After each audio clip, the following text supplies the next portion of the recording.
Hello and welcome to the Dash podcast. This is episode 134 and we have a special event for this podcast. I'll just add my guest now to the chat if you're watching the live video stream. This week we're doing something a little bit different. I've changed the video setup, so don't be alarmed if you're watching this now. We're actually streaming this not just on YouTube, but also Facebook Live, and in addition to that, Twitter via Periscope. So this is kind of new. So let me know in the comment section if you like it. If you don't like it, I'd very much appreciate your feedback. Now, just to give you a bit of backstory to this special episode of the Dash podcast, we have Ryan Taylor, Dash Core Group CEO, has kindly agreed to come on. And I reached out to the community at the start of this week to submit some questions, because last Saturday was the Dash open house for Dash Evolution. And there was lots of different presentations. And I think the community was quite taken back by the last presentation given by Ryan. So there was many questions, and Ryan has kindly agreed to come on and answer those questions. So earlier in the week in the Dash Talk Discord, staydashy.com, I created a specific channel and I asked people to submit their questions, and we used proof of emoji to work out which questions the community deemed the most important. And Ryan's been a good sport and agreed to come on. And I don't think he knows what he's just got himself in for. So anyway, welcome to the podcast, Ryan. Thank you very much. I know exactly what I got myself into with this one. And I wouldn't have done it if I didn't feel like it was an important issue to discuss and raise and begin to problem solve with the community around. Yeah, little known fact, we've renamed this podcast to the Thunderdome. So welcome to the Thunderdome, special edition. Right. So here's how it's going to work. There were so many questions submitted by the community. And although I requested people to keep their questions short and direct, some of the questions were quite long-winded. So if I do ask your question, I have shortened quite a few of them just so we can get as many questions in as possible. And I just want to give a big shout out to Strophy as well from Dash Core Group. We'll try and get through as many questions as possible, but if we cannot get through all of them, he has kindly said that on the Dash forums, they will post the questions and get written responses. And also he plans to transcribe the questions and answers we get from this podcast session as well. So shout out to Strophy. Thank you for doing that. Me and Joel are going to be working through this question list in order of priority, and we'll take it in turns one by one. So yes. Now remember, proof of emoji is not necessarily a Sybil-resistant consensus mechanism. So if you think that, oh, why did this one get so many likes? Well, it's because users did. If someone decided to spin up some sock puppets just to vote a question higher, who cares? We're going to answer as many as we can anyway. Right. Okay. So actually, prior to asking these questions, this was a question that I was going to ask Ryan from a previous Trust Protector meeting. So I'll kick this off, Ryan. So the first question is, would Dash Core Group consider splitting up their main proposal into separate department asks, such as one proposal for development team and one for marketing and biz dev, etc.? Well, we used to do that couple years ago, and it does cost extra funds, an extra 5 Dash, and quite a bit of time to conduct each one of those. If you've ever submitted a proposal, you know that is not a straightforward process, and those proposals were all well supported by the network.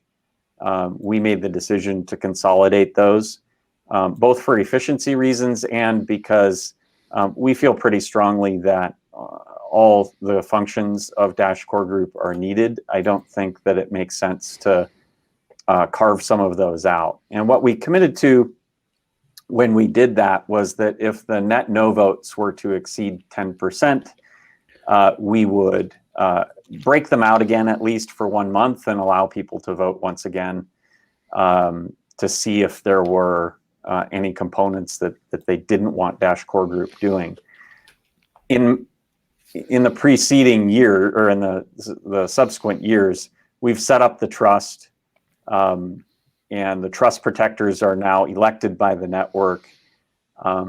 I feel pretty strongly that the business development and marketing functions that we have, they're very small. It's a handful of people. There's far more of that activity that takes place outside of Dash Core Group than inside Dash Core Group. And at this point, there's a certain minimum level that I feel pretty strongly as CEO of Dash Core Group that we need to have on staff. We do get contacted by organizations with business development needs. We do get contacted by press and so on that some communications function is needed. And at this point, I feel that if people really have an issue with that, they should communicate that to the trust protectors. That should become an election issue, and we should resolve it that way. I don't think there's value in breaking this out. Even when we did, there was widespread support for some of this function to reside within Dash Core Group. It certainly isn't excessive at the levels that we have it. And I feel pretty strongly that in order for Dash Core Group to do its job, we need some of that function. Excellent. Thank you, Ryan. Joel, would you like to ask the next question? This is the top of the list. Yes, please. All right. So this one is, can Ryan share any plans to launch Evolution? While I understand Evolution is more of a direction for Dash, it's still, than any finite product, it's still important for us to, for the market to see that Evolution has been delivered. I think a sponsored hackathon, maybe with ASU, could be a good avenue for this. Yeah, so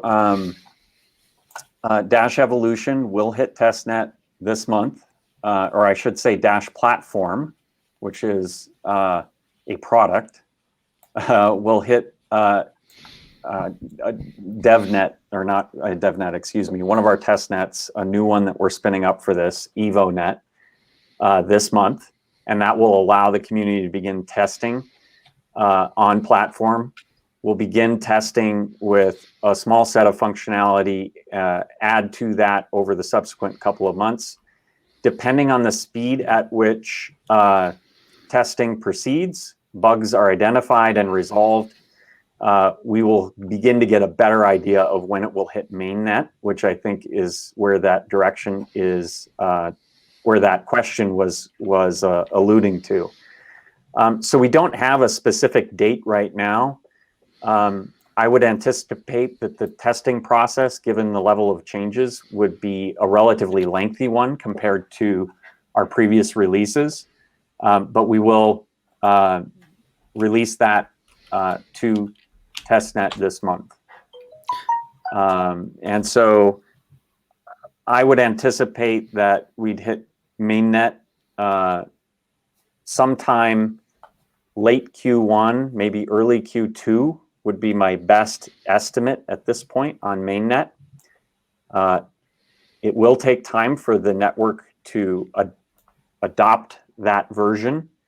Once it is fully adopted and Dash Platform is available, developers and Dash Core Group can deploy applications on top of it, Dash Pay being the first.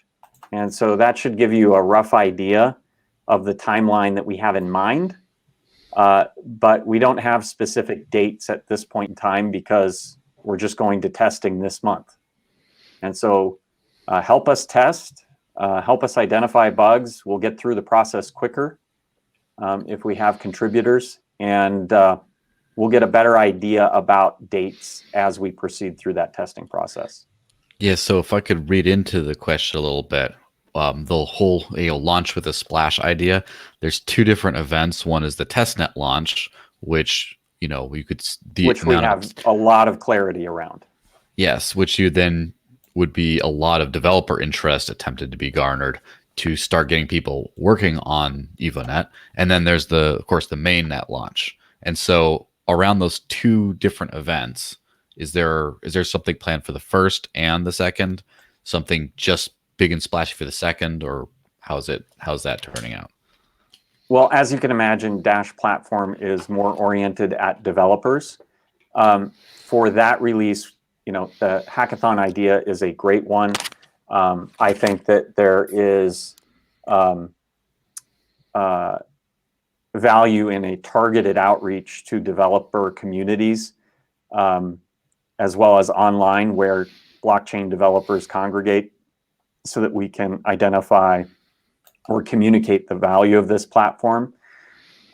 So that one won't be as big and splashy as when Dash Pay launches on the Dash platform. And so as far as Dash Pay goes, it really depends on the resources that are available. At the current price, there isn't a great deal of resources available from the proposal system in order to do, for example, a massive online campaign to make people aware. There's a couple things that could change that. One is, of course, a price increase would allow us to allocate resources towards that. The second possibility is if we were to make changes to our proposal system that would allow it to flex. And what we could do with that is temporarily surge a number of marketing campaigns. That could be Dash Core Group, it could be other entities, in order to build awareness of Dash platform as well as Dash Pay. And so I think as the date gets closer, we'll know if any of those things happen and whether or not we have the ability to go out and do anything substantial. We would very much like to commit to an event in conjunction, like something at Consensus, that would allow us to reach a large number of people that are interested in blockchain and are attending an event like that. The issue with that is you really need to commit early in order to get everything set up, communicate it, attract people to it. And that's only 5 months away at this point. So I don't know if there would be enough runway by the time funding became available to be able to do a big splashy event at something like that.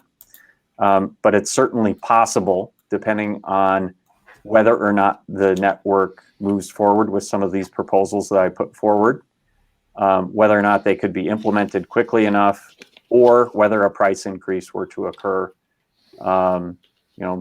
If we got a Santa Claus rally or something like that might help us. Ho, ho, ho, so that's what I want we for Christmas. We certainly have the ambition to want to do something substantial. I think it's a question of resources more than anything. Thanks, Ryan. Okay, so this is going to be an interesting one. So it's already been dubbed Taylonomics. So if you did miss the Dash open house for Dash Evolution, towards the end, Ryan did an epic blockbuster presentation on his research on how to make Dash a better store of value. And he gave his insights into that and suggested some potential proposal ideas how to implement some of those changes based on the deep dive research that he presented to the community. So Ryan, some of the questions that I'm going to ask you already, and I'm sure you might have seen some on Discord and you've seen some feedback and response from the community. So what I would like to know from you is what are some of the biggest misconceptions you've witnessed in the comments from the community that they've made so far from your presentation? Well, I'd say the first one is that some people have commented, well, surely you're not making the case that this is the only source of variability and that doing this is going to eliminate our, volatility, price volatility of cryptocurrency. I'm not making that case at all. There are many sources of volatility, including the overall market and how crypto and Bitcoin in particular is performing.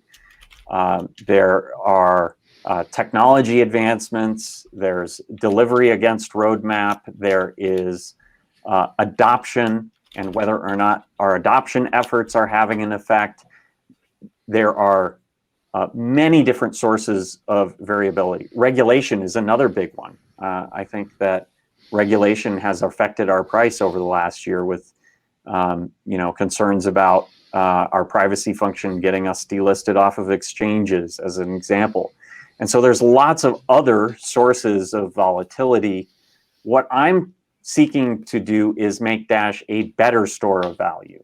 That doesn't mean making it a perfect one. There are some things we can address, and there are some things that are outside of our control, like the market overall. And there are some things that we can work on, like regulation. We're working on many of these aspects already. We're working on adoption. We're working on regulatory issues. And so those things that are in our control are the things that we should focus our attention on. I believe this is one of those things that we haven't paid a lot of attention to, is the economics of our network, and there's room for improvement there. And the effect is not on a short-term, day-to-day basis. This has long-term systemic underperformance issues associated with it. I showed how we've really been underperforming the rest of the market since our inflation rate began to rise, and inflation in the circulating supply. And so it is that long-term systemic contribution that is addressable. And I think that it's wise for us to take a close look at it, see what our options are, and move forward. That's kind of the first one, is this is not an end to volatility. And that's not what it's meant to be. The second is that the network is static. I think there's a lot of assumptions that the network would remain static. How can you reward stakers more than masternode operation? And that isn't the reality of the situation. A lot of people are calling for changes to the masternode allocation, as an example, to remedy this. But the reality is, if staking were to pay more than masternode operation, logical operators of masternodes would say, hey, operating a masternode is difficult, time consuming, it consumes resources. I have to rent equipment or hosting. It has a minimum collateral requirement that I'm not comfortable with. Maybe I don't want to invest $50,000. Maybe I only want to invest 10. And so you would expect that masternodes would, facing all of those things, switch to staking. And as that occurred, the number of masternodes drop, the return on operating a masternode would go up, because that masternode reward would be split across fewer and fewer masternodes. And eventually, you would reach a new equilibrium. And so these networks are not static. The number of masternodes can change. The amount of staking can change. And you would expect that the equilibrium would be reached at a point at which masternode operation would pay a premium to staking because of all these issues that I just discussed. I would be shocked if it didn't. And the other thing to consider is, yeah, we could change the masternode reward to, say, 50% allocation. But would it change that premium equilibrium in terms of ROI that would be reached? The answer is no. That the premium that the market demanded for going through all that pain of operating a masternode would be the same regardless. And so all it would affect is the number of masternodes. It wouldn't affect the ROI of operating one. And so, trying to manipulate this from, allocation changes in a free market where people can exit or enter both staking and masternode operation, you don't end up with any different of a result in terms of economics. And so this assumption that things are static in the network and people don't move around and react to their incentives is kind of a false one. The last big one is percentages versus absolute. I've seen people make the argument that said, well, Monero launched after Dash, and there are more Monero in circulation than there are Dash. Therefore, Monero's inflation rate is higher than Dash's. And this goes against your argument, Ryan, that inflation matters. And when you look at the numbers, Monero is inflating at a rate of only 3.12% right now. It's kind of right there with Bitcoin Cash. It's lower than Litecoin. So the fact that Monero hasn't slid down the market cap ranking to the same effect that we have, or had as much of a price impact, that only reinforces my point, because you have to look at this on a percentage basis. There are certainly more units of dollars being, entered into the market every year, but that doesn't, because it's on a very, very large base of dollars, the inflation rate of the money supply of dollars is only 6%. And so you can't look at absolute numbers and draw a conclusion about the impact of our inflation. You have to look at it from a percentage basis. And so those are the three big ones. I also want to make clear, we're not talking about cutting Masternode rewards. We're adding another option here for our users or holders. And it in no way takes away from Masternode owners. And in fact, as you would expect, if a number of Masternodes were to cease operating, perhaps those that are less interested in voting might find staking more attractive.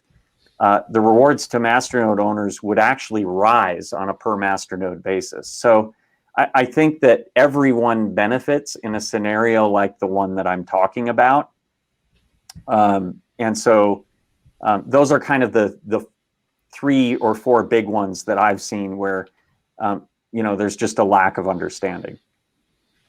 Right. Well, the next one here on the list, and I'm sure this is easily a 5-6 hour podcast, but no, we won't take this long. And this all, it's kind of a short question, so I'll kind of embellish slightly. Why were there no product demos at the open house? And are there going to be any? And at what point is there going to be a strong visual representation of what Dash platform can do that we can then take to the general world? Yeah, so the development teams are the ones that are, responsible for getting Dash out the door before the end of the year. We thought about doing demos, but demos do take time and effort, and we didn't want to distract the development teams from formulating those. They'll be much easier to do when we're live on testnet regardless. And so I think the idea is when we release, we will quickly put together some demos of the platform in action, especially like demonstrations of how users can do the same thing. So I want to register a username on the blockchain. How do I do that? Especially before we have, light client support. So command line, how do I go through and do this and register a name on the platform? And so we will be releasing demos of some of the functionality as those testnet features are released and tested. And so you will see demos. What we didn't want to do for Open House was distract from completion of the work. This was more oriented especially towards developers to help them understand what's coming, what we're going to be doing during the testing phases, what functionality we're going to be testing in each phase, etc. And so this was more an introduction to the process as opposed to an introduction to the product itself. And that will come later. Excellent. Thank you, Ryan. Okay, this next one's an interesting one. So, given that one of the solutions to Dash's poor price performance in your presentation you have offered is proof of stake, how do you explain Pivx's poor performance, which is 98% down from all-time high and has been a proof of stake plus Masternode hybrid since August 2016? Well, like I said earlier, there are many different reasons why a particular asset performs well or doesn't perform well. Remember, Pivx is a much, much smaller project than Dash. Their treasury produces much less in terms of value that can be leveraged. As a consequence, they're going to have a smaller team, less active development, less active business development. And so a smaller project in a market like we're in is going to be disproportionately affected by that. And I think that we've certainly been affected, but our development team remains. We continue to deliver new products. It's still vibrant. And so when you compare the two projects, they're just not at the same scale, which is the primary reason I would point to. Remember, I don't think that this is meant to solve every issue, and it is not the only driver of price. And I think that this simply improves our profile to a great degree from a store of value perspective. Again, some of the things are addressable, and we're working on many of them. Some of the things aren't even in our control, like the overall market, and other things we haven't started working on, like this. Excellent. Thanks, Ryan. I think Joel is preoccupied, so I'll take over for the next question. So the next question is, could we have more feedback on what the PR firm Shift is specifically doing or achieving for Dash? Well, in general, I do see a lot of continuing confusion about what a PR firm does. Shift Communications works with not only Dash Core Group, but some of the other teams like Doc Embassy. I know they work with your team on releases, and what they do mostly is outreach to media. So they reach out to publishers of news content. They help pitch stories. They provide support in case of crisis. So if there's a negative news article that comes out, they help to respond to that, coordinate messaging back to them, and try and reach the editors to have things corrected. And they monitor the type of news that's coming out about Dash and suggest storylines and things that we can put forward to promote Dash. For specific details, if you really want to go into detail on the pieces that they've placed, Dash Watch has worked with them since the very beginning, and they publish reports, I believe, on a monthly basis with all the data there to kind of support the work that they do. Excellent. Thanks, Ryan. Joel? So about it, the next is also regarding Shift. Is how are the decisions getting made as to who should promote evolution? Is Shift PR involved at all? And what is happening in this most important department? In other words, what is being done from a media and PR perspective to talk about the release of platform, and specifically how is Shift involved and what are they planning on doing? Yeah, well, as I just said, PR is generally about media outreach. So they wouldn't be the ones like coming up with ad campaigns and placing those and measuring the results. That would be a marketing firm if we were to engage one. As you pointed out, we do have a number of teams that represent Dash in the media. Amanda and Chuck are perfect examples. We've got Tao and you guys and a number of other outlets that we have available to us to push the message. Most of those are aimed internally.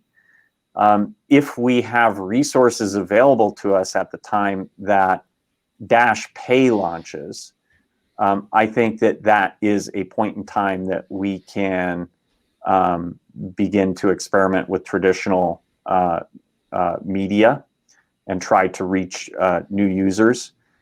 We'd love to put as many resources as we can into a big push towards marketing, probably managed in-house, just because of the expense of a marketing firm. And we also would like to coordinate with some of these other organizations that do marketing, and encourage some of those other organizations, for example, local in Venezuela, or Doc Embassy in Europe, or you guys, in order to help us to coordinate and push out a message and leverage social media as much as we can. If more resources are available than that, I think online ad campaign targeting users that are interested in cryptocurrency would be an excellent idea. I think it's a question of whether resources will be available or not. So a lot can happen over the course of 3 months, or 3 or 4 months. Dash Pay, of course, can't launch at the same time as Dash Platform, just because of the dependencies there. And so we have a bit of time to figure out what resources will be available and how large of a push we can make. Yeah. So the next question is pretty, and then we'll go back to getting Mark a shot. It's honestly the one I've heard internally discussed the most. And of course, that I don't know if that conflicts with the vote totals, but do you think that Dash Core Group not managing investor expectations, amateur presentations, and lack of communication / demos for years over evolution is the catalyst of poor performance instead of simply our economics working against us? Yeah, I recognize that the expectations on the event at Open House were not met by many people. We've heard the feedback. We do intend on releasing demos of the product actually working in use. As I said, we didn't feel like that was a good use of the developer time, given that we're going to meet our commitment to release this month. And so we didn't want to put any of that at risk. That's our primary objective, is to deliver. And so I think that the things that the community are asking for will come. As far as impact on price, it's really difficult for me to dissect what the reasons are for our price decline. Certainly not all of them, or assign a portion or a percentage of the decline to any one factor. There's a lot of headwinds that we faced this year. Regulatory was a big component of it. The price decline itself is a component of it, because a smaller budget affects our ability to execute. It may lead to observers viewing us as a higher risk project if our proposal funding is smaller. And so, it's really difficult to say exactly what is causing it. I'm committed to addressing as much of it as we can. The key being, let's get Dash Platform out the door this month, and we will do that. Let's get through the testing process as quickly as possible, and hopefully that restores some confidence in our ability to deliver. I think that this economics component is an important one. I think we need to move through conversation around that and reach consensus as a community as to what the solutions look like. And the beauty of Dash is that it can change and adapt. And I think we need to take advantage of that in order to make Dash stronger. I don't think any of these issues are not solvable. I think they absolutely are. And I think that, there's a lot of things that we've been working on this year to address regulatory issues, expand our ecosystem, continue along growth. A lot of those things have been very successful. And so, I hope that with the economics and the product coming out shortly, we'll address remaining concerns. Excellent. Thank you, Ryan. Okay, next question. Here we go. What are Ryan's thoughts on how Dash communicates updates to the general public? Should we outsource the running of these events to media pros?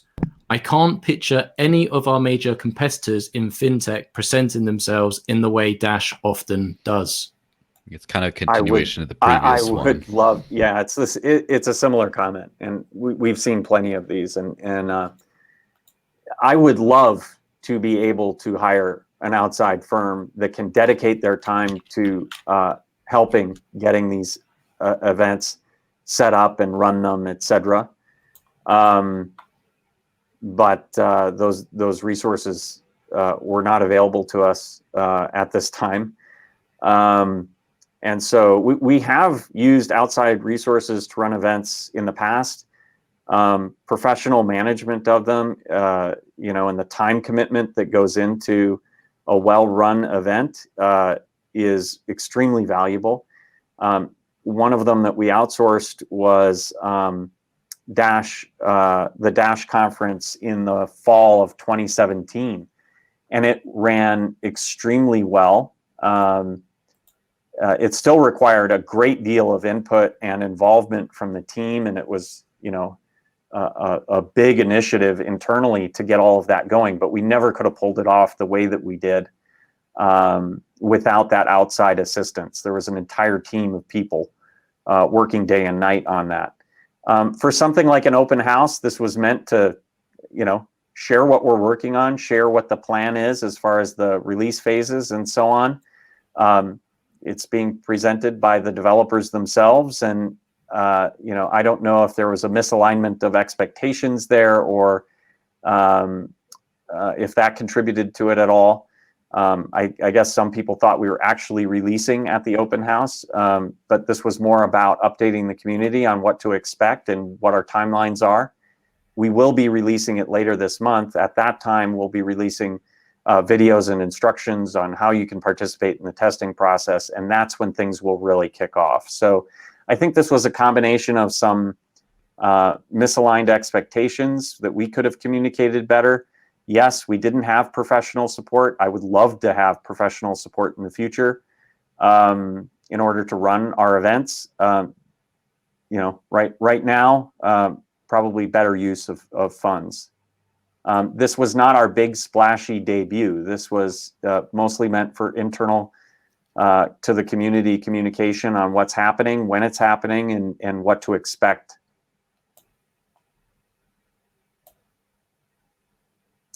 Joel, I can't hear you. Sorry about that. On that note of basically more resources would be required. Now, there has been a Dash convention in Europe that was held pretty low funding recently. Would you be open to outsourcing to other elements in the community that would not cost anything additional in the interim before we can get a substantial budget for this? Oh, sure. Yeah, absolutely. Like I said, this, in this particular case, I suspect a good portion of it was, maybe some people expected that this was our big splashy debut, as opposed to an update, an open house, an opportunity to ask Q&A, an opportunity for the developers to present what they've been working on. That was the main purpose of the event. This was not aimed at being a consumer-oriented update. And so, I think that contributed to the disappointment. But like I said, I would be open to outside help, whether we pay for it or not. And certainly when we debut the consumer-oriented products and the applications that run on Dash platform, that is a time where, regardless of budget, we're going to be coordinating with all the other teams in order to make as big of a splash as we can, even with limited resources. So the answer is yes, absolutely. Yeah, so the next one is in a lot in that same line of expectations for the open house, right? And this one is, why didn't you wait to discuss the Dash tokenomics subject until after the open house.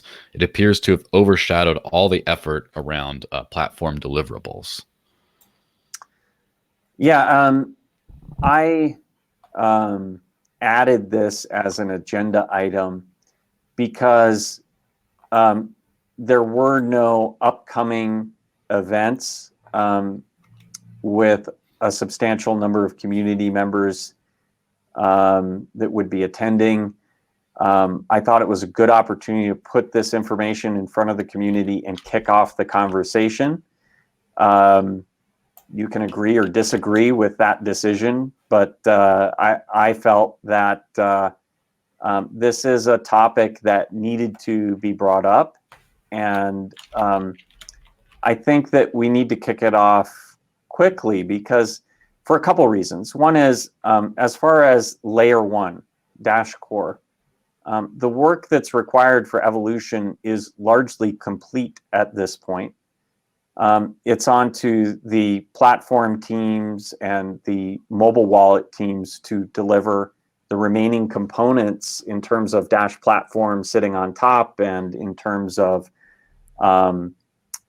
Dash Pay. And so, I think there is a question of what is the next major set of features, and governance and our economics, I think, were topics that we needed to kick this conversation off. I really viewed it as a good opportunity to put this in front of the community. Certainly my intent was not to overshadow the great work that the team has done on evolution. We're still going to have those launch events that are separate, and I promise not to hijack those events when the time comes to launch on mainnet. But I felt like now is a good time to kick those conversations off. Excellent. Thank you, Ryan. Well, we've had a few comments in the chat requesting more economics questions. We're working through based on priority of how they were voted on in the community Discord channel. But there is an economics question, via proof of emoji. But the next question is actually an economics question. And it's a bit long-winded, Ryan, so please forgive me. So it goes. A lot of what Ryan suggested in his talk at the Dash Open House was to reduce volatility. Now, they mention a lot of things here, Ryan, so feel free to cherry pick, but as time is short, I'll just go through all of them. How is volatility measured? What is Dash's volatility now and historically? How much volatility is acceptable and unacceptable? How much volatility is due to factors outside Dash's control, like speculative markets? Isn't this like a central bank president setting interest rates and inflation to control what other people's money should be worth? Yeah. All right. So, again, I keep going back to the fact that this is not the only source of volatility. This is a long-term systemic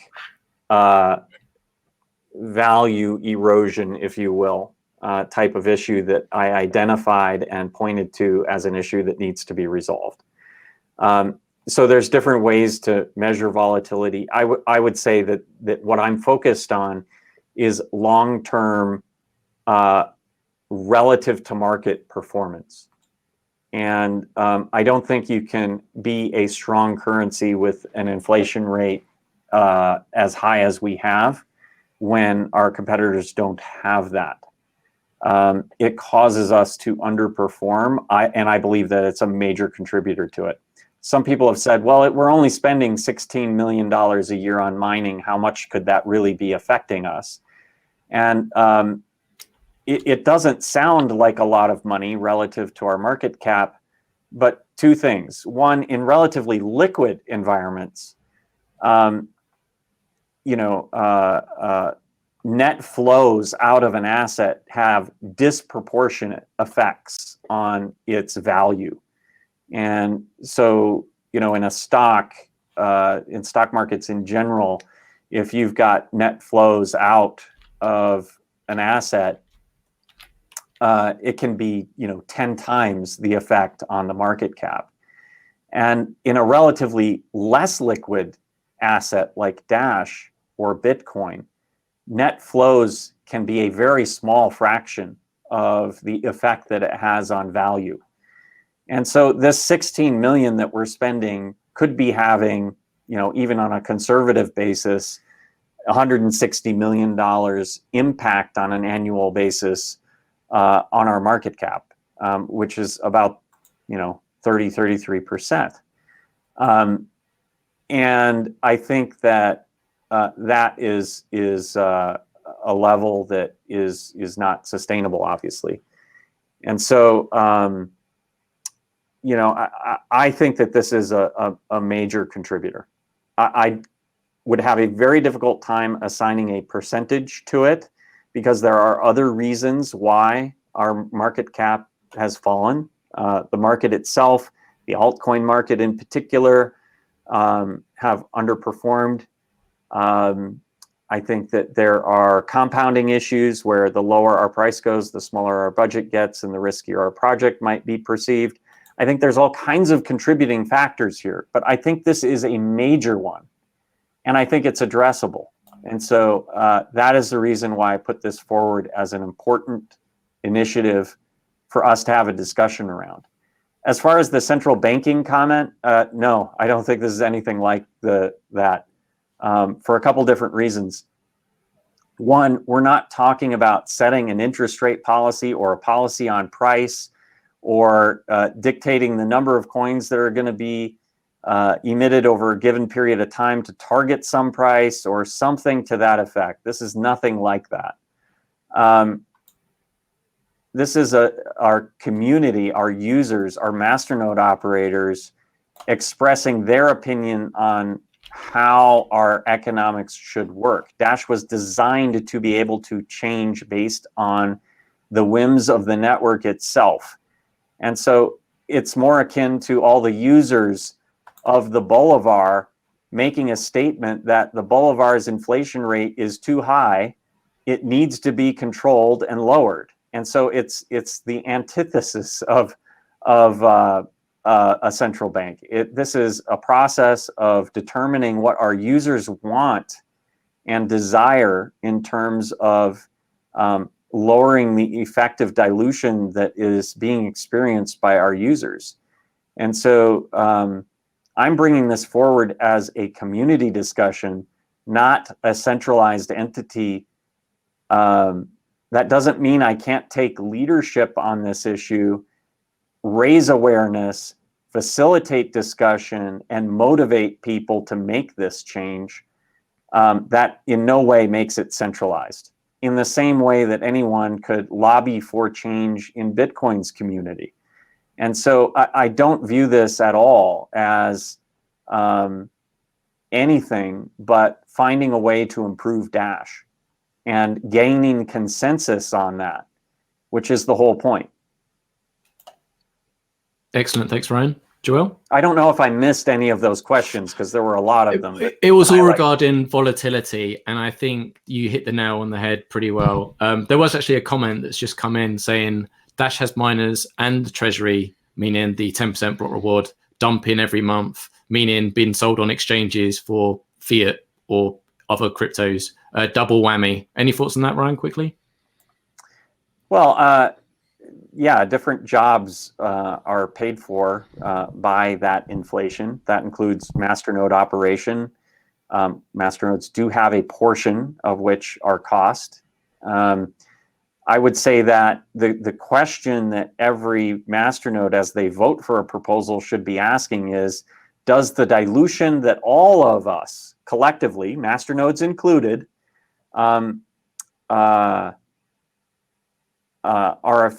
that dilution effect on market cap spread across a larger number of units, does that add value? And so if the value added by developers working on it, or the tools and services that Dash Core Groups offers, if Dash Force News is, adding to awareness such that, people are attracted to our ecosystem, that is the question that should be asked, is, does it add more value than it costs? And so, the proposal system absolutely causes inflation. The idea is, if it's getting the votes, it should be nonetheless a net value add. And, I think that most of that activity is net value add, or it wouldn't be getting the votes. And so I think that, yes, it adds value. Security from proof of work mining adds value. We would have no network at all if it weren't for security. Now, we have shown that there are other ways besides proof of work to create security. Chain locks is a perfect example. That was simply a software feature added to already existing masternodes and added an incredible amount of security to our network. And so I think the question before us is, do we need to continue spending the same amount on proof of work mining as we have in the past? And is there a more efficient path here that is nonetheless secure? If so, we're all better off by making some changes that can reduce the dilution that we're all experiencing from funding of miner operations. And so, yeah, this is, effectively gaining efficiency and ensuring that our users aren't being diluted at a rate higher than our competitors. I think we can be the best in the market if we solve for this issue. Very interesting. Now, the next one is like the tough times question. If the Dash fiat currency valuation does not recover soon, would Dash Core Group consider submitting a supplemental funding request above and beyond the present 60% fixed ask limit of the Treasury? I would not anticipate exceeding the 60%. What I don't want to do is, force the network to decide between Dash Core Group and other entities. And I wouldn't want to do it even through a supplemental ask. I think that we need to learn to live within our means. And that could mean shrinking the size of the team.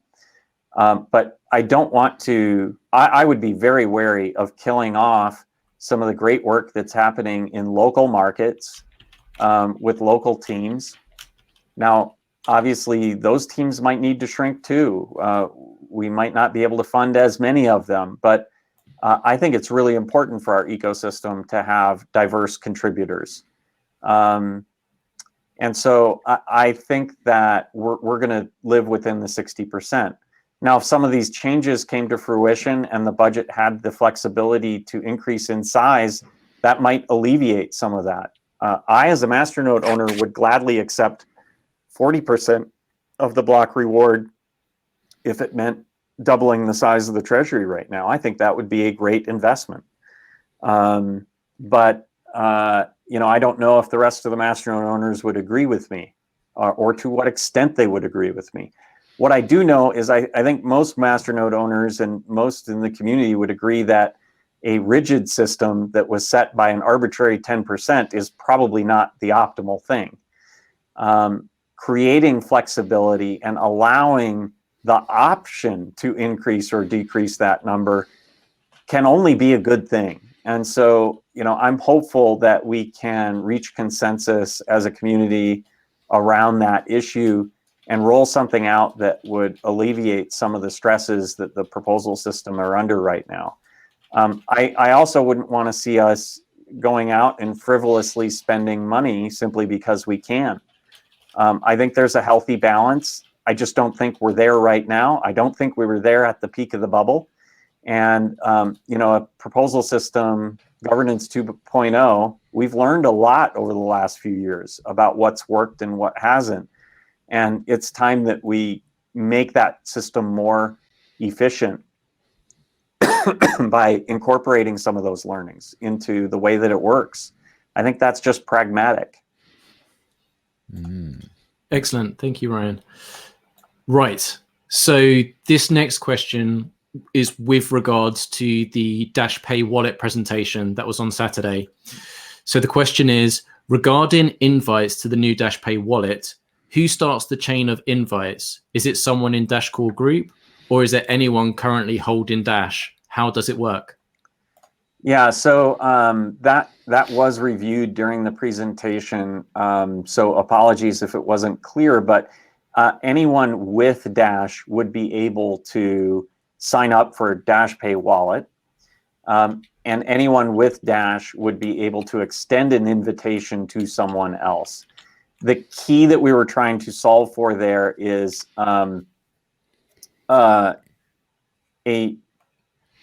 there has to be some mechanism to prevent spam, prevent someone from just claiming all of the names on the network. So there had to be a cost to it.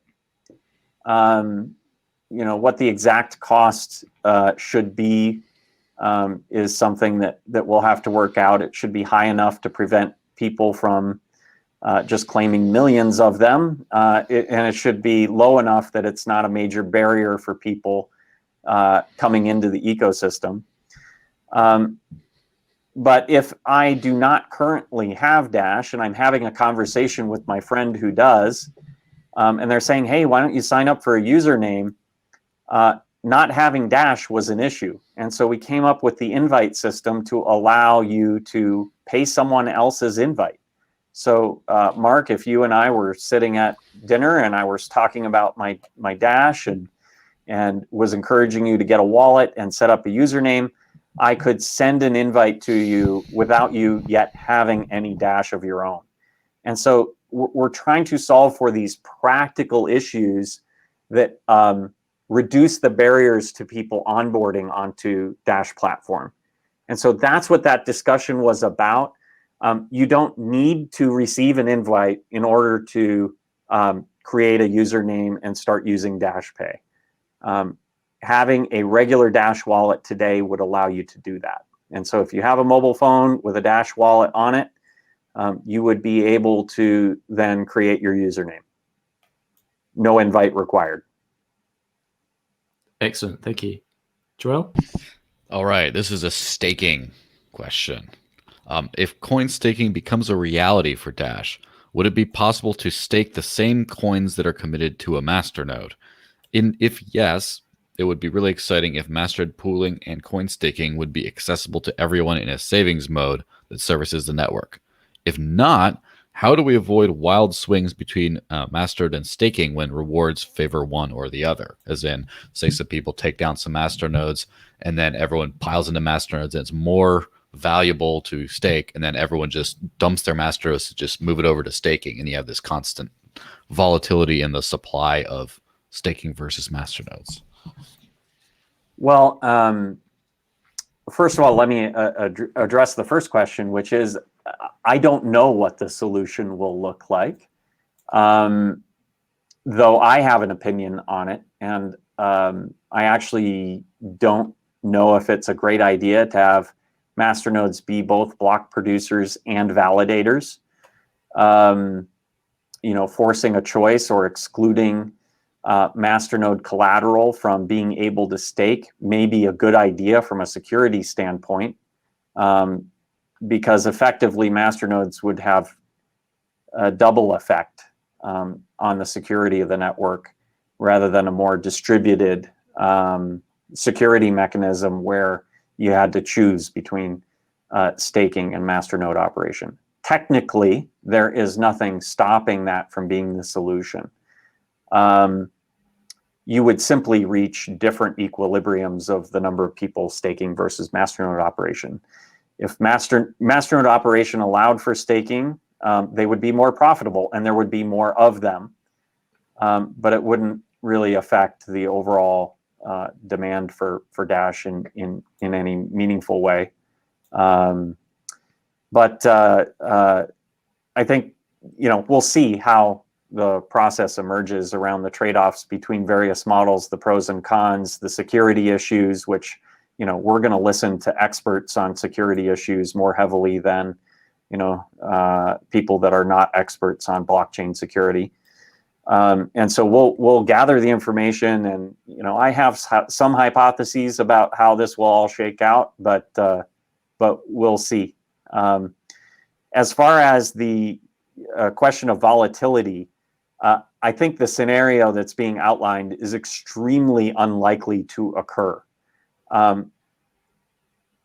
Masternodes are not easy to start up. They're not, it's not easy to convert. Also, everyone is not going to be awake at the same time. There's a number of issues that I just don't see the numbers swinging around wildly. For example, as the number of masternodes change on a day-to-day basis, the ROI of operating a masternode changes slightly. Those changes are not enough to drive hundreds of masternodes to suddenly spin up or hundreds to suddenly spin down. On a day-to-day basis, the number of masternodes fluctuates a tiny bit, less than 1%. There's no reason that wouldn't continue in a proof of stake environment. And so I think that initially, if proof of stake were returning a higher return on the number of coins, I would anticipate a number of masternodes would spin down in the first, week. We could even introduce a transition period in which, proof of stake rewards changed slowly over a period of a week to avoid a sudden change of a lot of masternodes, and allow the network to more naturally shift to that. But once you're in the equilibrium state, there's reasons why it has buoyancy to return to a natural level, where I would anticipate masternode ownership would pay a premium ROI to just staking because it's more complex. It has a higher minimum. It has a number of different attributes to it that you would expect the market would demand a premium for. And so how quickly it shifts to that new equilibrium, it could happen quickly. If we're concerned about it, we could have a transition period. But once you're there, you're not going to see these wild swings in the same way that you don't see wild swings in the number of masternodes every day today. Excellent. Thank you, Ryan. Well, this next question kind of ties into a little bit of your answer there, but as it received a lot of likes by a proof of emoji, I shall ask it anyway, because I'm kind of curious to how you're going to respond to this as well. So the question is, many coins such as Ethereum have been intending to move to proof of stake for years now, and yet they have not achieved the transition in testnet last I heard. Will this be an endless struggle to get rid of proof of work for Dash? Or can this be done quickly and concisely as Dash has done in the past? I think that it depends on the end state that we're targeting. We may not move to proof of stake. We might move to one of these other concepts like, deterministic holders list or some other mechanism. We may have some interim solutions that get us partway there. And we may have some short-term solutions that install a quick fix. I think the process here is, let's identify the end state that we'd like to move to. Let's figure out how long it would take to transition to that, at least get a rough idea. If the timeline is a lengthy one, we should look at quick wins. There's actually a quick win or interim section in the forum where people can propose or react to short-term solutions that we can make to improve the economics of the network. And so I think it will be a combination of different things. What we're not gonna do is create a monolithic project that will be completed in the year 2022. That's not going to happen.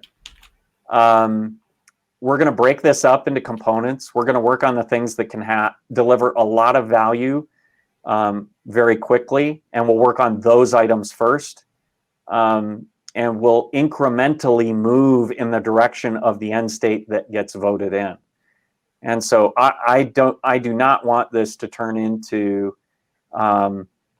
a huge project that takes years and years. What we need to do is move to, a more iterative process. If the first thing we go and do is address the inflexibility of the proposal system and leave proof of work for a while, that's an improvement and it moves us in the right direction.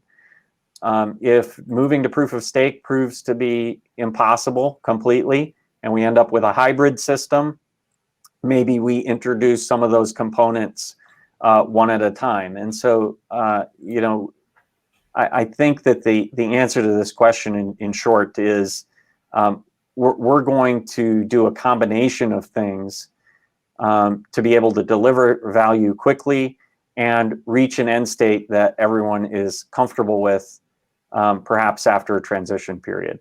And so all of this will not come in one release, is my anticipated answer. Now, here we got the big one here. Why isn't Dash leveraging cannabis point of sale provider Alt36 talking about Dash in their payment related blog posts or other public communications? What is the status of Dash being publicly recognized on the platform? So Alt36 is a project that, or a solution that ran into much tougher regulatory issues than any of us anticipated at the offset of it.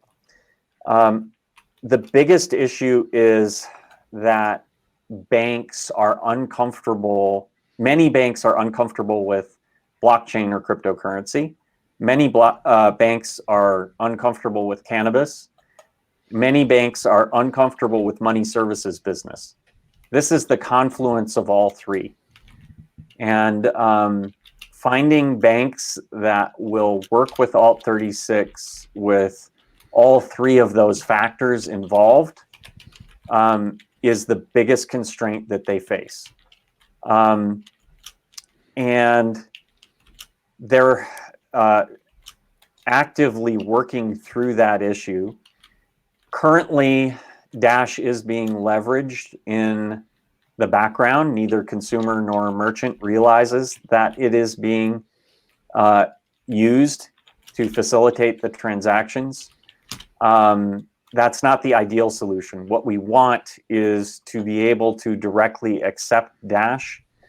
There has been progress in that regard. Technically, there's no issue with it. From a technical perspective, it works. And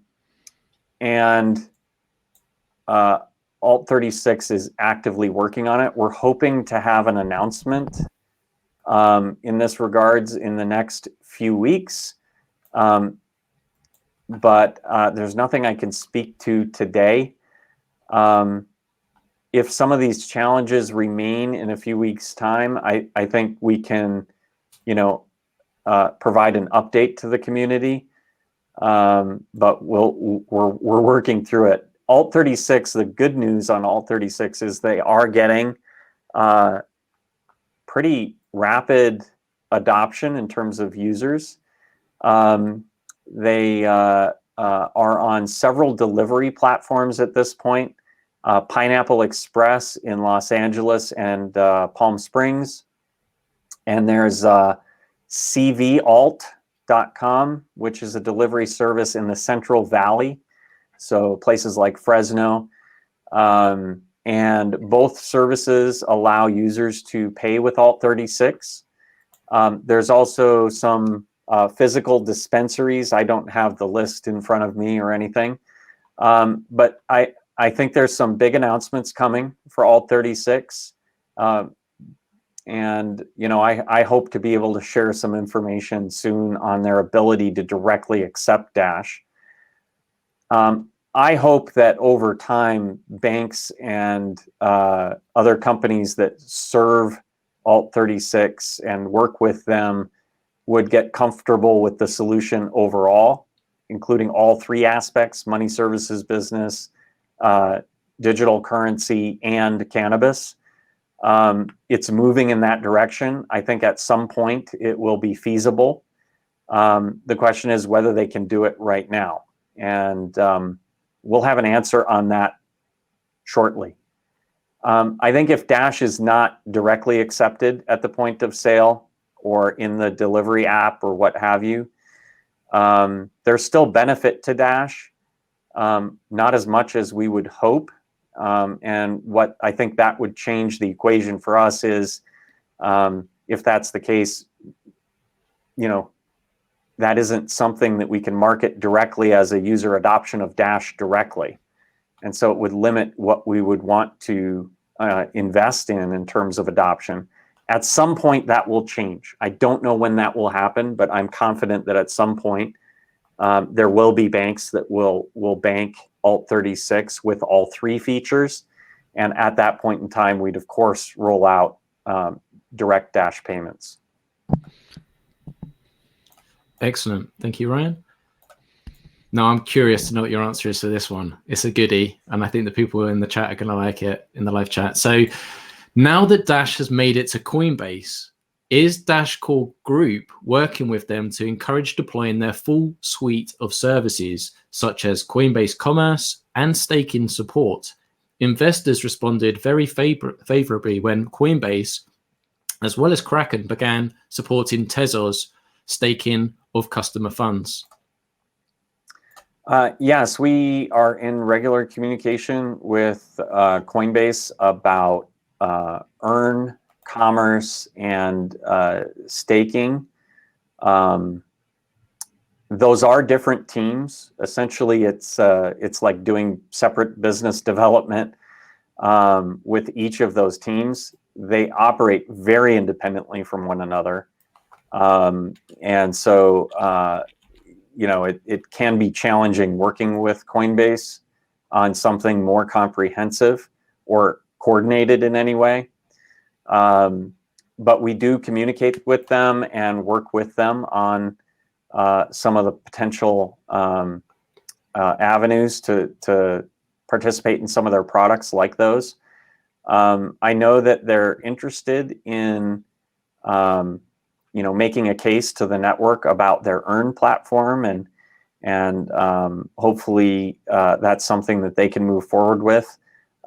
They've got some great metrics on Earn around the percentage of people who end up becoming users after watching a few videos on a particular asset. I think that could be a valuable one for us. Commerce is an obvious no-brainer for me in terms of our fit for making payments. No reason we shouldn't be on there. And staking. I think there's a great deal of demand for some type of staking. If we were to move to proof of stake, that would be yet another product that could be leveraged on their platform. The Masternode staking is something that could be facilitated by an exchange. So I think there are possibilities there, and it makes sense to explore many of those. So yes, we have a good relationship with them now that we're listed, and hopefully we can move some of those things forward. Yeah, this is another open house question here. Do you think the proposal from the open house talk, or the possible suggestion to increase Dash fees to about 1 cent would remove Dash from all microtransaction use cases like Internet of Things, gaming, and per second streaming?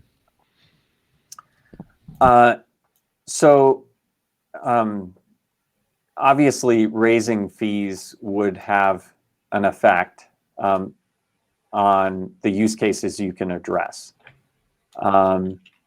Our strategy is not built around microtransactions, at least not with Dash Core Group. I haven't seen really any other entities that are pursuing some of those use cases. Microtransactions by their nature have very little impact on a network in terms of the volume being transacted is very, very small. So it certainly doesn't have an outsized impact on the asset itself. There are various ways to deal with this, by the way. You can continue to serve both markets. One way you can do that is you can have a default setting in the wallets and a range of settings that people can set for their transaction fee that is different than the network minimum. And most users are casual users. They're not going to go through the effort of sending a raw transaction. They're not going to go through the effort of modifying the code in order to, fork the code and modify it in such a way that their Qt wallet allows for fees less than a penny. And yet the protocol itself can allow those transactions. So, there are ways to get the best of both worlds. Maybe that's the solution, where we start to, set more reasonable fees for everyday users and still allow these microtransactions. The disadvantage I see is microtransactions with fees as low as we have is that our network can be spammed. And when that occurs, there are detrimental impacts. During some of the testing recently, we've seen that chain locks can fail. It puts stresses on the network when we ran, 3 million transactions across the network in 24 hours. So, do we want to be protected against those types of events and make them too expensive for an attacker? I think the answer probably is yes. But like I said, there's pros and cons. Our strategy is not built around servicing those markets. So, I'm not sure what the impact would be. But I don't think it would be a major one. Keeping fees as low as they are, though, is a risk too. And we need to acknowledge that. It's not just downside to raising fees. There's tremendous upsides there too. So finding that sweet spot and resetting it periodically, I think, is just a wise idea. Excellent. Thank you, Ryan. Now, these next few questions are quite interesting because they've actually been submitted by the Dash Chinese community. And for those that don't know, yes, we do have dedicated Dash community channels on Chinese social media. So I'd like to give a thank you to Strophy for actually passing on these next few questions. And also a shout out to Alexi and Raiko as well, who do a great job for Dash in the Chinese region. So the first question, Ryan, is, does Dash Core Group believe that the Chinese market is big enough that it warrants direct attention from Dash Core Group? And if the answer to the previous question is yes, is Dash Core Group satisfied with the performance of the two current leaders active in the Chinese market?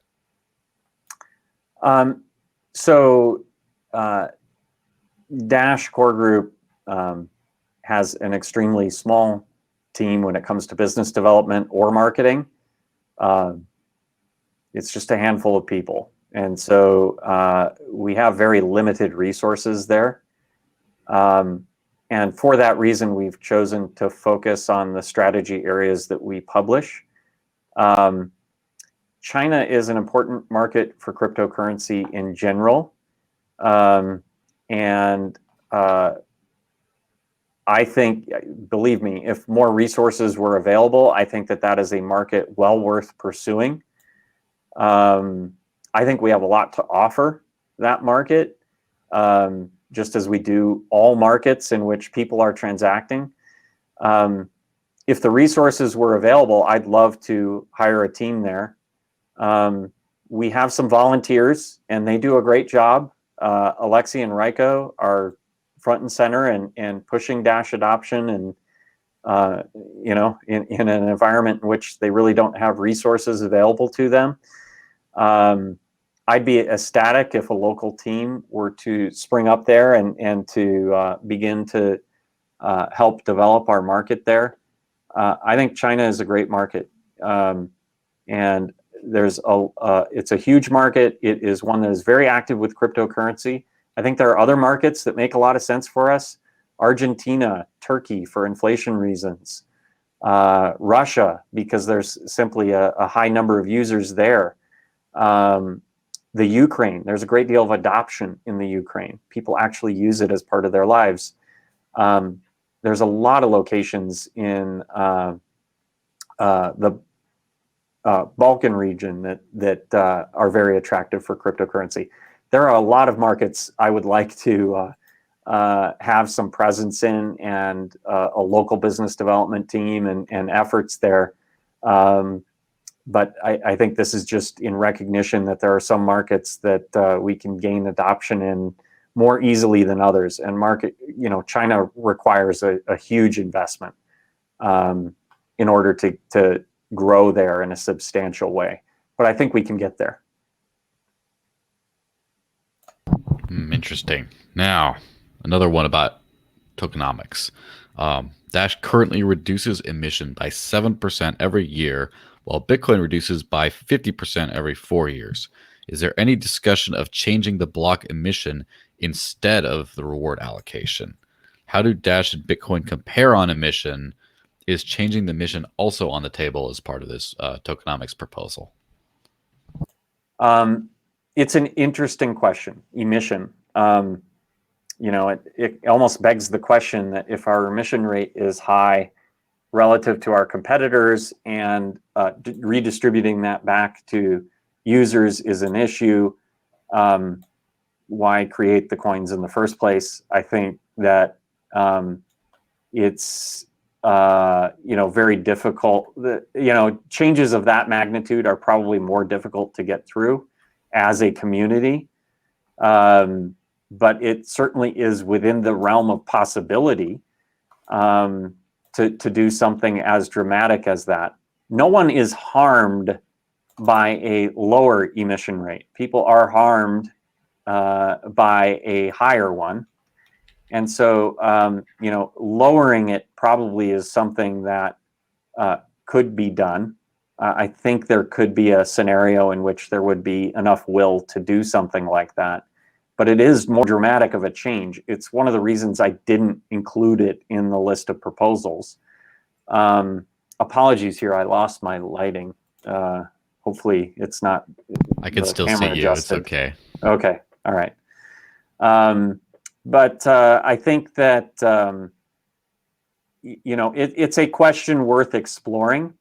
I think that if you do cut the emission rate in the first place, there's a couple ways you could do it. You could focus the reduction only on the miners so that masternodes aren't affected.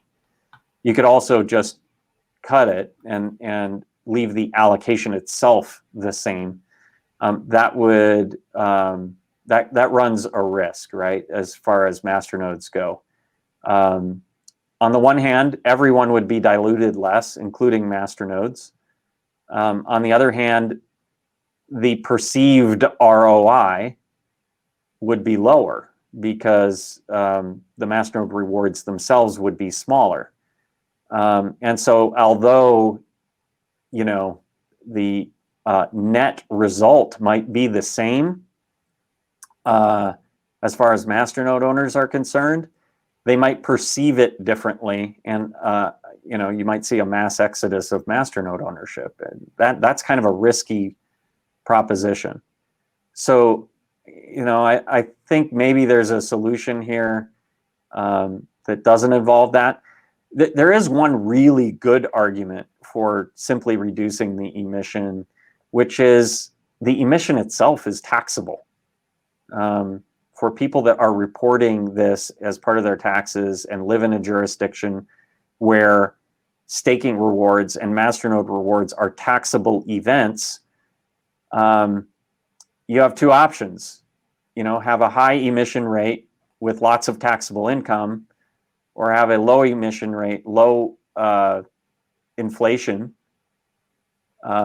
The net result is the same, but the net result is not taxable. That's actually economically better off. And so hopefully that makes sense. But I just think that may be a bridge too far for a lot of people to make. But, I don't think we should ignore the debate around that. We've changed the emission schedule. I think Tao did a video on this. We've changed the emission schedule itself something like 6 times in the first couple of months of or first 3 months of Dash's existence, and then it's been left ever since. I really think the emission schedule that we adopted, it was basically copied from Bitcoin, just slightly different parameters in terms of how much and how often the reduction occurs, but it's the same basic curve of, a reducing emission schedule over time. I don't think it's optimal. I don't think you can design something optimal from the very beginning. And so, I think we adopted a flawed system, and we're living with the consequences of that today. I think that it's a debate worth having. I just don't see a likely scenario in which the majority of the community could get behind something like that. Okay. So, economics question for you, Ryan. If everyone can stake, does Ryan agree there will be less liquidity on the market? Is that really a good thing? So I think this question is rooted in the assumption that everything remains static. When you make one change, other changes don't occur in reaction. If we make a change like this, I would postulate that our market cap would be well supported by, or at least the profile would be improved, that this headwind we would face would go away. That would make Dash a more attractive asset to hold long term. And so in Dash terms, in terms of the units of Dash trading, yes, perhaps liquidity would go down, but if the value of the Dash that is trading goes up, overall liquidity could actually rise. And so I would assume that if people are willing to use Dash, they're willing to hold it, there's always going to be a need to get in and out. And if we grow as a network, I would think that the liquidity itself would grow with it. So again, let's not confuse the percentage of coins that trade hands with the value of those coins. This is another example where I think there's a confusion between, what do we mean by liquidity? And so I think that we need to find ways to make Dash more attractive as a long-term store of value. And I think the rest of it would follow. I think you grow your community, you gain users, you gain activity, liquidity does improve. And we've also got some features, by the way, that really make Dash attractive for liquidity purposes. And we're making real headway in terms of getting instant send and chain locks adopted on the exchanges. That's going to improve our liquidity profile to a great degree. I can't tell you the number of inquiries I've gotten lately from major players in the cryptocurrency space seeking to borrow millions of dollars of Dash to loan to traders. If you are a whale and are willing to lend, contact me, because there's tremendous demand from traders right now to get their hands on Dash, because it is a valuable tool for traders. They don't necessarily want to hold it in their portfolio. I'm hoping to change that for them, but they do want to leverage it in terms of trading. And there is demand in the marketplace right now to borrow Dash for traders to be able to leverage it. And so I see signs that our liquidity could dramatically improve from here. Yeah, so Mark, that's the end of the official questions. Do we start throwing out some of our own now? Well, yes. So we've come to the conclusion of the list we did have, but I just jumped over to Discord to see if there was any more recent questions asked, and I just picked up on another one. So Ryan, if you don't mind, do they meet the minimum proof of emoji threshold? Well, this one had 4 likes, but it was a last minute submission, and it's from someone in the community that's well known. So, and I think Ryan can answer this one quite well. So, Ryan, how much influence do you have on Core's strategy decisions on business development?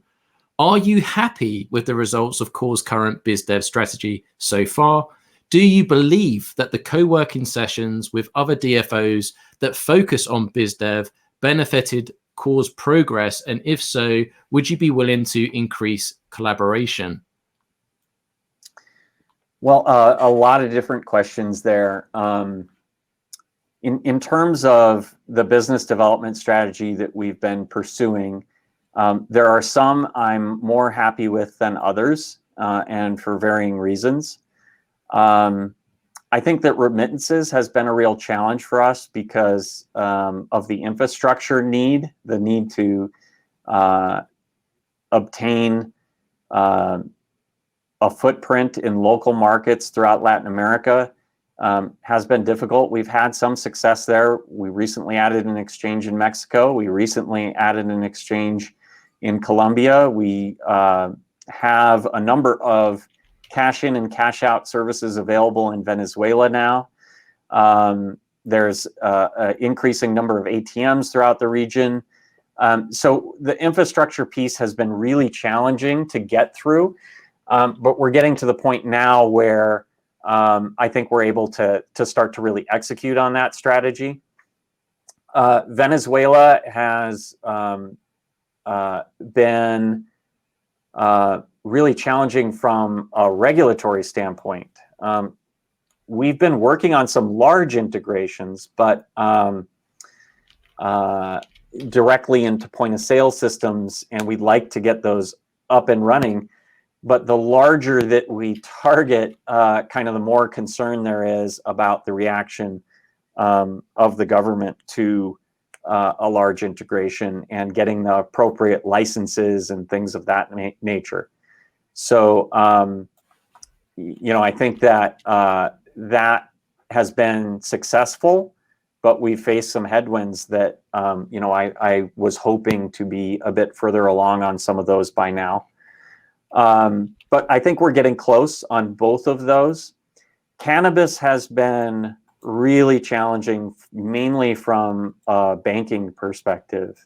Getting services that are required to be able to fulfill that strategy within the US market is really tough. Obviously, Alt36 is the one that has to deal with those issues. We're working with them to try to address what we can. But that one really hasn't worked out as well as I would have hoped. Like I said earlier, there's still benefit in Alt36 growing from here because they are leveraging Dash. But we don't get to directly interface with the consumer as Dash consumers on that strategy the way that things are operating right now. We have ambitions, and Alt36 has ambitions to change that. But it's not completely up to either of us in terms of whether or not that comes true. So I'd say that one's been kind of the toughest challenge out of all of them. Gaming is one area that I think has a lot of potential, and we haven't invested as much as we could in there. I hope to allocate a lot more time to that in 2020. And the trading strategy is one that we've recently gotten a lot of traction with. When Coinbase decided to list Dash with chain locks, that really opened a lot of doors for us. There's a lot of chain lock and instant send integrations underway. And I think once we reach a critical scale there of exchanges, we're going to be able to actively market that one. But absent Coinbase, prior to Coinbase doing that, getting on the major exchanges with some of this technology was really challenging. And so that was a big integration with us, not because Coinbase is big, but because they're well respected by their peers in the industry. And that's really enabling some things for us. So some that I count as a wild success, some that are challenging and we're working through it, and some that, we're doing the best we can, but it might not work out the way that we expected. And that's kind of the mix that I was expecting. I think that, you place your bets based on logic and you try to execute against them. You learn along the way, and you double down on the things that are working well and go find some other things to execute on. And I think we're kind of at that point. And so, yeah, I think that I'm deeply involved in business development. Glenn is actually deeply involved in business development, and especially in financial services. And then Ernesto and Omar are full-time on business development. So we do manage to get a lot done. The other teams are working on business development. There's actually more business development capacity outside of Dash Core Group than inside of it.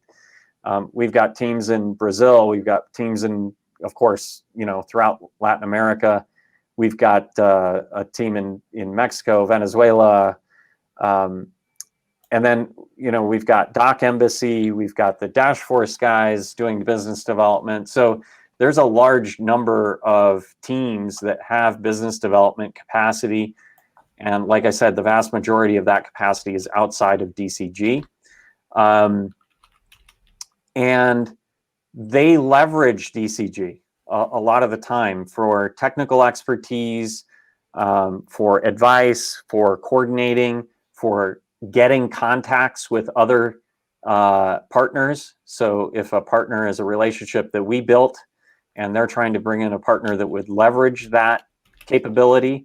Oftentimes we collaborate on introductions and things of that nature. I think we work quite well together. The teams have a weekly call on which they coordinate on all of these types of things. And I think it's working splendidly. If there are other ways that we can help those teams, we're all ears.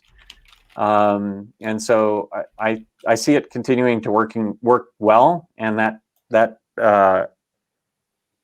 that collaboration seems to be appreciated by all involved at this point. So I think it's likely that those weekly calls and the collaboration that results will continue. So if I could throw a follow-up sort of question to that,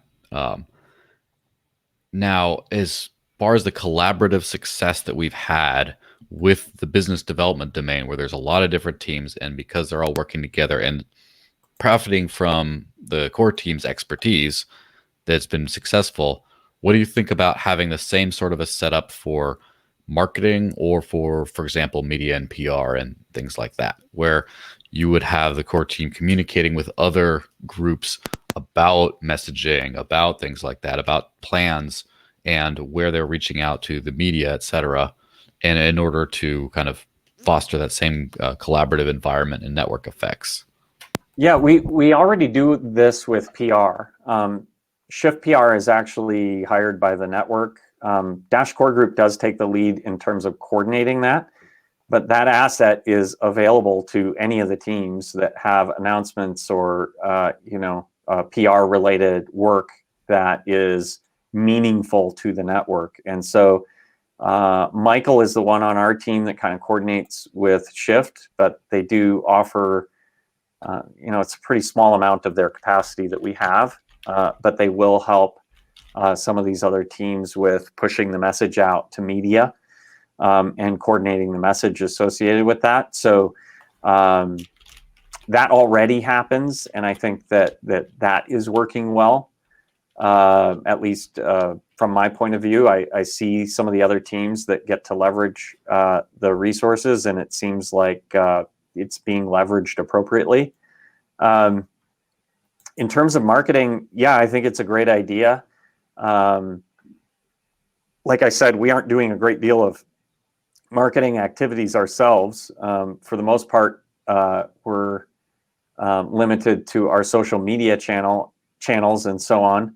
And so, I think that as we ramp that up, if funding were to become available and more marketing activity were happening outside of Dash Core Group that required this type of coordination, I think we would mimic that process there, because it is working well in business development and in public relations. So I would absolutely support that type of collaboration. I mean, it's just being a good community member. We're all Dash funded organizations. And what's in the best interest of the network is for us to collaborate and work with each other and coordinate on messaging and coordinate with each other. When that doesn't happen, it can be detrimental. We've seen the effects of that in the past, and it doesn't help Dash, the currency. So I'm always committed to collaboration first. Hey, Mark, do you have something? I have a few I'd like to ask, but go for it if you have something too. Please go ahead. Go ahead. Okay, so these are ones I've heard floating around the community a lot that just didn't quite make it into highly voted comments. But one of them is regarding staking as a security model, like proof of stake. Now, obviously, one of the big challenges with proof of work is miner centralization, whether it be mining farms and pools or it be manufacturers that become centralized. Now, exchanges and other large economic actors such as that tend to have access to a big portion of the Dash supply. Now, is there any kind of a worry that switching to either partially or completely a proof of stake model would be an out of the frying pan into the fire situation, where now you have a different source, a different set of centralized entities controlling a lot of the security model behind Dash? Yeah, I think if we were to move to a proof of stake model, one of the pieces of data that I would expect to analyze from some of our partners like Blockchain Intel is what share of the Dash in circulation resides on various exchanges. What you see with Binance's free staking is some of these smaller coins, almost all of the coins are parked on Binance, and Binance effectively controls their chain as a result. And that is not a good security model. It is also not a good security model to have 1.6 petahashes of our own hashing in the hands of a single miner, which is the case today. That's about 40% of the network. That's not a super position to be in either. If we were to move to proof of stake, my ingoing hypothesis is that we have enough of the large exchanges that no one exchange would be able to control our network currently, but it would remain a risk for the future. So, you know, between Kraken and Bitfinex and Coinbase and Binance and a number of other, we're on something like 60 different exchanges globally. I don't anticipate that any one of them has a controlling level of Dash. But that could change in the future. You know, there could be a global leader that emerges and so on. So my answer is, I think in order, as far as the technologies that are available today, we would need to ensure that, you know, we're comfortable with chain locks as a mechanism to prevent any type of attack like that. And if chain locks were to fail, we would need to have a secure model. Now, I don't know what that would look like. That could be a backup mechanism for chain locks that would kick in and call it chain locks light. That would be, quote, secure enough if there was a short period of time that chain locks were not operating because we were going through a network upgrade or because of some other issue like a DDoS attack or something of that nature. We need to be secure when, you know, those chain locks are not available. And so I think that we need to be future-proof if we're going to go this route. There has been a lot of work done that can make us more able to adopt proof of stake than some of these other networks. And this is all about finding enough security to be comfortable with it. That word may not, you know, sit well with people. What is secure enough? Bitcoin does not have perfect security. Dash today does not have perfect security. Is it damn hard to attack the network? Yeah, it's really hard to attack either of those networks. But there is no such thing as perfect security. Perfect security comes at infinite expense from all technologies that we're aware of today. And perfect is not an option. And so given that perfect is infinitely expensive and not an option, what is the right trade-off? How much should we be spending on security? How hard should it be to attack the network? Because there are diminishing returns with more and more expensive security models. And so we should be looking for efficient ways to deliver adequate security, adequate being really almost impossible to attack, right? That is the level that we need to target. And so I believe that that solution is out there at a lower expense than we're paying for it today. A lot has happened in the last 5.5, 6 years. And we should be leveraging those advancements in technology to improve our store of value profile. Mark, do you have anything? I think we've taken up a lot of Ryan's time, so I think we should probably think about wrapping up. Okay, I do have one last one then. I was just trying to let you get in on it because everyone's talking. I mean, I could probably have like 5 more, but let's just finish on one. So I heard discussions on trustless Masternode shares as being possibly more difficult to implement than previously thought, and obviously also not solving Dash's key issues facing its tokenomics. Now, here is an idea. If there's a hybrid proof of stake, proof of service model, if there's staking, and therefore you can have a Masternode or you can stake, a smaller percentage of Dash's holders would participate in governance, i.e. have a say, because smaller holders or people who did not want to buy 2 whole Masternodes, just one, and however they decided to do it, there would be fewer Masternodes making decisions for the whole rest of the network, many of whom are involved directly with staking. Now, because of that, would there be a value proposition in your mind of having a way to create trustless Masternode shares outside of staking so that people could still, for the greater annoyance of setting up nodes, so smaller holders could still participate in the governance process?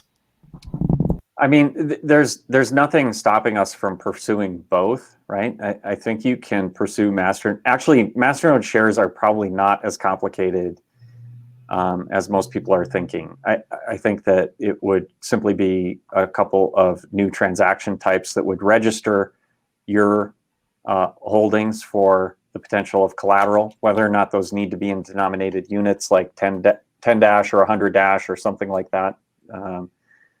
Remains to be seen. But, basically having the ability to register them as available. I don't know if there would be time lock. They would have to be time locked transactions or something like that you'd enter into. But some mechanism of indicating that those are available and some mechanism to register a Masternode leveraging those. That probably isn't a huge lift in terms of effort. And so it's possible. Now, there are scenarios in which that could be beneficial or detrimental to the network, both from an economic standpoint and from the governance issues that you're talking about. And so, I think we'd need to do more to explore what the reaction would be. If we see an exodus of whole Masternode ownership and a net exit from the network, or whether we would see some other behavior emerge, we'd have to look into that a little bit more. And we can do that through Masternode polls and other ways that we can gather the information on what people would anticipate they would do. So it's absolutely possible to pursue this. As you pointed out, it doesn't really do much to change the economics of the network. It doesn't do anything to change the expense of proof of work. It doesn't do anything to change our inflation rate for regular users. And so I think that it's unclear to me, whether you could do that in parallel with something else. There is another solution too, which is if you're concerned that the number of masternodes can't change for some reason, right? Like you don't want to see them go down as a result of this change. We operated perfectly fine when there were 4,000 masternodes, but if this is nonetheless a concern that we don't want to see that occur, you could do a combination of things, like increasing the masternode rewards to say 50%, while making other changes, including the introduction of masternode shares, in order to kind of offset that and prevent a large number of masternode owners from making the decision to discontinue operating. There is a threshold beyond which, if you start providing 55% to the masternode owners, it opens us up to other criticisms, like masternode owners actually become a larger percentage of the network over time if they retain their masternode rewards, and therefore become even more powerful entities within the network rather than be dilutive like they are today.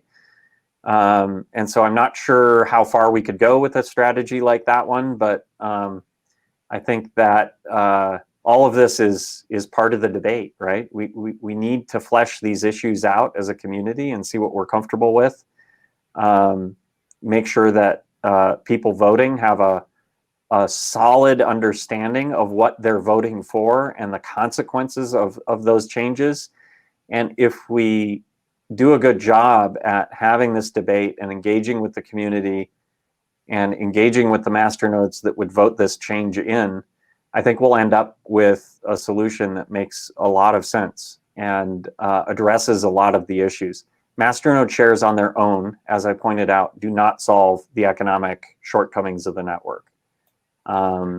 They may mitigate some of it, but you know, they don't solve the fundamentals. And so my aim in this, in raising this issue, was to solve the fundamentals. Let's make Dash a great store of value relative to our competitors.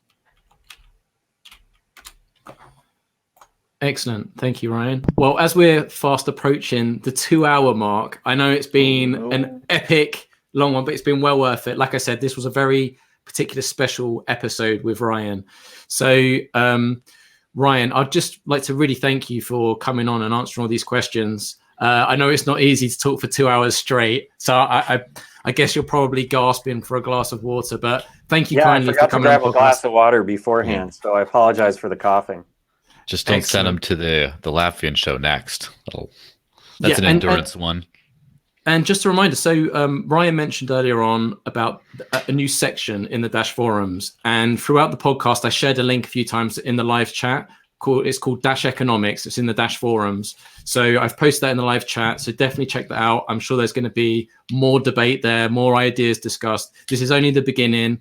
As Ryan said, this isn't a dictatorship. The network decides, but we're having a conversation on how best to move forward as a community. So I'd like to thank Ryan, and also you, the community. You submitted these questions. So thank you for taking part and submitting those. It made my life a lot easier. And I hope the answers Ryan gave were informative and you enjoyed it. I just want to take the time to say this was the first time that we, from the Dash podcast, that we multi-stream to Facebook, YouTube, Twitter, and Periscope at the same time. So I hope everything worked out okay. I plan to stream to Twitch and add that to the mix as well, moving on from next week, as they're a tech-savvy audience. I'd really appreciate your feedback on the new format. Let me know what you think of the new video setup in the comments section. Hopefully, it's a welcome addition. For those that are curious what prompted this change, well, it's really down to the audio listeners of the podcast. And I think this is probably going to come to a surprise to many of you. But I really want to say a big thank you to our podcast audio listeners, as I was quite taken back and surprised about the playback numbers. I recently completed a webmaster report, and reviewing the stats and analytics from January 2019 to today, we had over 228,000 podcast downloads, playbacks on iTunes, Stitcher, Podbean, SoundCloud, etc. So I want to say a big thank you, but I also want to step up the video podcast setup to help improve our outreach on the video side to achieve more viewers and audience impressions for Dash in general.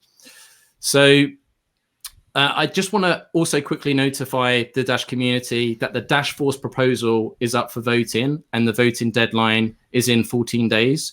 So for all of you Masternode operators and CrowdNode users out there watching or listening, if you enjoy our content, efforts, and find these podcasts to be informative, please go and show your support for our proposal. We're grateful to the community for your continued support. So this was episode 134. Ryan, thanks for coming on. Thank you for having me. I hope that it provided a lot more clarity on some of these issues. And, I really look forward to this process. I intentionally did not approach the community with a solution because we should shape it together. And my only intent was to raise the issue and initiate the conversation around it, and really bring whatever resources Dash Core Group can bear on finding the best possible solution. And we'll be taking input from the community, experts, economics. We've got 3 researchers at ASU that jumped all over this, 2 doctorates. And so, we're going to get some valuable input into this process and come up with a much better solution than we've got today. Excellent. Okay, Joel, would you like to take us out? Yes, if you enjoyed this, comment, share, subscribe, and like. So hit that like button, smash for Dash, all that good stuff. We have an audio-only version that our buddy Roger works very hard on that comes out. And those links will be put in the post on dashnews.org. And they're going to be there on Saturday. Every Saturday, there's the recap of this. If you're audio only, you go there. And now it's time for the after party, which is French for after party.